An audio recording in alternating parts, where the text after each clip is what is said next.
और मुझे प्रसन्नता है कि अन्य दिनों में भले ही हम लोग अलग अलग तरीके से अपनी बात कहते हों, लेकिन ई विधान कार्यक्रम शुभारंभ के अवसर पर माननीय लोकसभा के अध्यक्ष जी स्वयं आप यहां पर पधारे हैं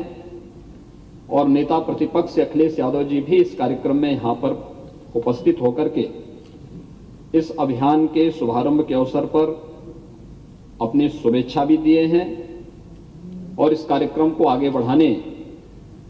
के लिए अपना सकारात्मक योगदान भी दे रहे हैं।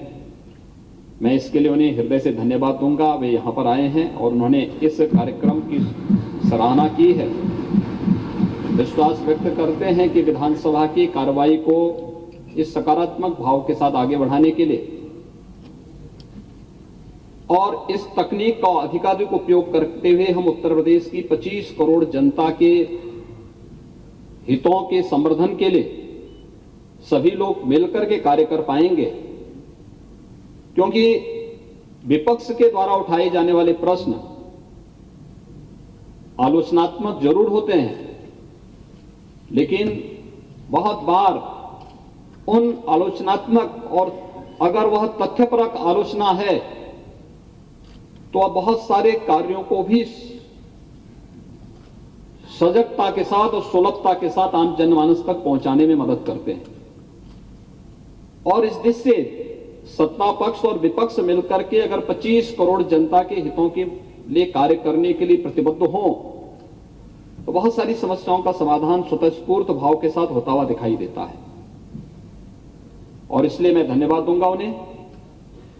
कि आज उन्होंने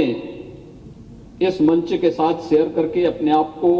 ई विधान के साथ जोड़ने का कार्य किया है। उत्तर प्रदेश में विगत 5 वर्ष के अंदर अनेक कार्यक्रम हुए हैं।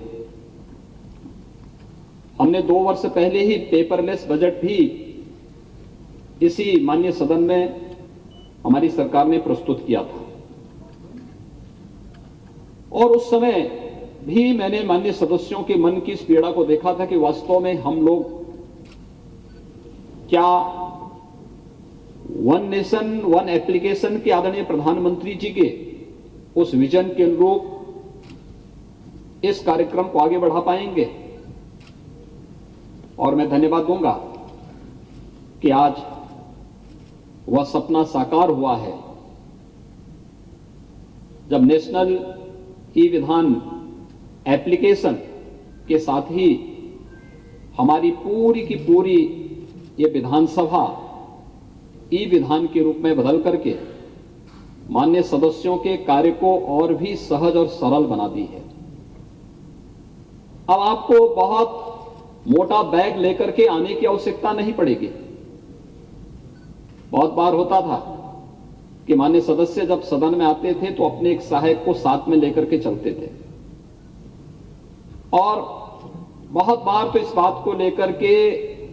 सुरक्षा कर्मियों के साथ उनकी बकझक होती थी कि साहब मेरा बैग लेकर के अंदर तक मेरा सहायक जाए। मुझे लगता है कि ई विधान के बाद आपका कार्य और भी सरल होने जा रहा है, लेकिन तकनीक में पारंगत होना, तकनीक को सकारात्मक भाव के साथ लेकर के वह प्रदर्शन की वस्तु नहीं होती है। तकनीक को आम जनमानस के कल्याण के लिए, लोक कल्याण के लिए उपयोगी बनाने के लिए उसका प्रशिक्षण और फिर उसका अधिकाधिक सदुपयोग हम कैसे कर सकते हैं, इस दिशा में अगर हम सकारात्मक भाव के साथ कार्य करेंगे इसके अच्छे परिणाम सामने आएंगे और एक स्वस्थ चर्चा परिचर्चा को आगे बढ़ाने में भी हमें मदद मिलेगी। मुझे प्रसन्नता है कि आज यहां पर माननीय लोकसभा के अध्यक्ष जी का मार्गदर्शन 2 वर्ष के बाद फिर से यहां पे प्राप्त हो रहा है। जनवरी 2020 में आप यहां पर एक कार्यक्रम की दृष्टि से इसी सदन में संबोधित करने के लिए आए थे जब तमाम विधानमंडलों से जुड़े हुए माननीय पदाधिकारी और स्पीकर्स यहां पर उपस्थित होकर के कैसे हमें संसदीय कार्य प्रणाली को और भी मजबूत बनाना है, इस दिशा में एक स्वस्थ परिचर्चा को आगे बढ़ाने का कार्य हुआ था। 17वीं विधानसभा इस दिशा से बहुत समृद्धशाली रही। यद्यपि 2 वर्ष का कार्यकाल हम लोगों का वैश्विक महामारी कोरोना से जूझते हुए उसके प्रबंधन में व्यतीत हुआ, लेकिन उस संकट के दौर में भी, चुनौतियों के बीच में भी कैसे रास्ता बनाया जाना चाहिए, प्रधानमंत्री जी के मार्गदर्शन में, उनके नेतृत्व में न केवल सरकार ने बल्कि विधानसभा ने भी अपने कोई सत्र बाधित नहीं होने दिया। और नहीं तो वर्चुअली जड़ने की बात तो फिर जनता भी उस समय, चुनाव के समय यही कहती है कि आप वर्चुअली वोट भी ले लेना। तो वह स्थिति कम से कम विधानसभा के मान्य सदस्यों के साथ नहीं जुड़ सकती है। हम उसके पिछलकू न बने, लेकिन हां, अपनी सुविधा के लिए, प्रदेश के विकास के लिए और 25 करोड़ लोगों के जीवन में व्यापक परिवर्तन करने के लिए तकनीक का अधिकाधिक उपयोग अगर हम करना प्रारंभ कर देंगे तो कोई कारण नहीं कि उत्तर प्रदेश आज जिस दिशा में बढ़ा है, एक जो नया विश्वास उत्तर प्रदेश की जनता ने आप सब में व्यक्त किया है।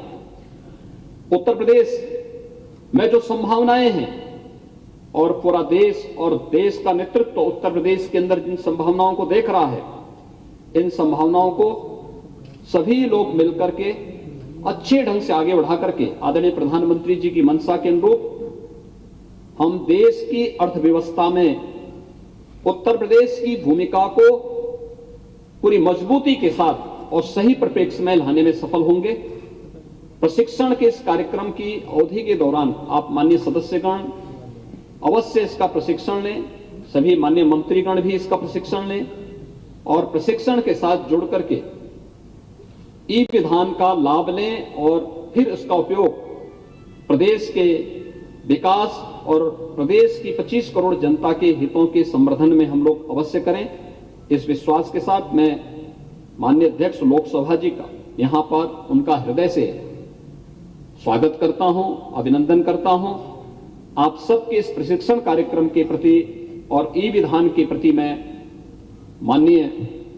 विधानसभा के अध्यक्ष जी को हृदय से धन्यवाद देता हूं। आप सभी के प्रति अपनी शुभकामनाएं व्यक्त करता हूं और विश्वास व्यक्त करता हूं